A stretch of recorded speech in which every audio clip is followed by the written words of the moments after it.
കഴിഞ്ഞു എന്ന്. ഇവിടെ നിങ്ങൾക്കറിയാം, എം.ഇ. ശ്രേയാംസ്കുമാറും ശശിയേട്ടനും MLA ആയ കാലഘട്ടത്തിൽ അവർ ചെയ്തതിനപ്പുറം പ്രാദേശികമായി ഒരു വികസനവും കൽപ്പറ്റയിൽ നടന്നിട്ടില്ല എന്നുള്ളത് നമ്മുടെ മുന്നിലുള്ള യാഥാർത്ഥ്യമാണ്. അത് കൂടുതൽ നടപ്പിലാക്കുക എന്നുള്ളതാണ് നമ്മുടെ മുന്നിലുള്ള ലക്ഷ്യം.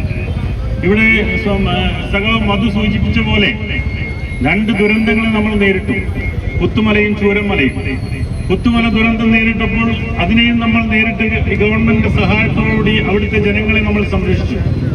ചൂരന്മല ദുരന്തം ഉണ്ടായപ്പോഴും ലോകത്തിന് തന്നെ മാതൃകയാവുന്ന, നമ്മൾ നോക്കിയാൽ കാണുന്ന സ്ഥലത്ത് നമ്മൾ അവിടുത്തെ ജനങ്ങളെ, ഈ ഇടതുപക്ഷ സർക്കാർ അവിടുത്തെ ജനങ്ങളെ സുരക്ഷിതമായി പാർപ്പിക്കാനുള്ള സംവിധാനം ഉണ്ടാക്കി. അതുപോലെ തന്നെ വർഷങ്ങളായിട്ട് നമ്മുടെ ആവശ്യമായിരുന്നു.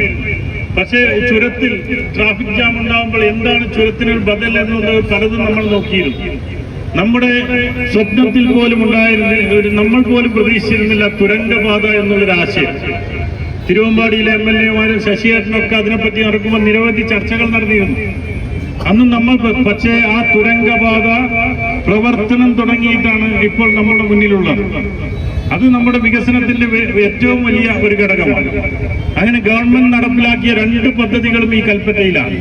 നേരെ വികസനം കൊണ്ടുവരുന്ന മാനന്തവാടിയിൽ നമ്മുടെ ടൂറിസം എന്ന് പറയുന്നത്, വയനാടിന്റെ ടൂറിസം മേഖലയിൽ ആ ഞെട്ര എന്ന് പറയുന്ന സ്ഥലത്ത് ഒരു പാലം കൊണ്ടുവന്ന് എങ്ങനെയാണ് ടൂറിസം സാധ്യത വർദ്ധിപ്പിക്കുക എന്ന് മന്ത്രി OR കേളു കാണിച്ചു തന്നു. അങ്ങനെ നിരവധി വികസന കാര്യങ്ങൾ നമുക്കിവിടെ ചെയ്യേണ്ടതുണ്ട്. അതുകൊണ്ട് തന്നെ ഞാൻ പറയുന്നു, നമ്മൾ വിജയിച്ചു കഴിഞ്ഞാൽ ഇവിടെ സൂചിപ്പിച്ച പോലെ തന്നെ ഇടതുപക്ഷ മുന്നണി 3ാമതും അധികാരത്തിലേറുമ്പോൾ കൽപ്പറ്റയുടെ പൂർണ്ണ വികസനമായിരിക്കും നമ്മുടെ മനസ്സിലും എന്റെ മനസ്സിലും എന്നുള്ള ഉറപ്പ് തന്നുകൊണ്ട് നിങ്ങൾ തന്ന ഈ സ്വീകരണത്തിനും ഇതിൽ പങ്കെടുത്ത എല്ലാവരെയും അഭിവാദ്യം ചെയ്തുകൊണ്ട്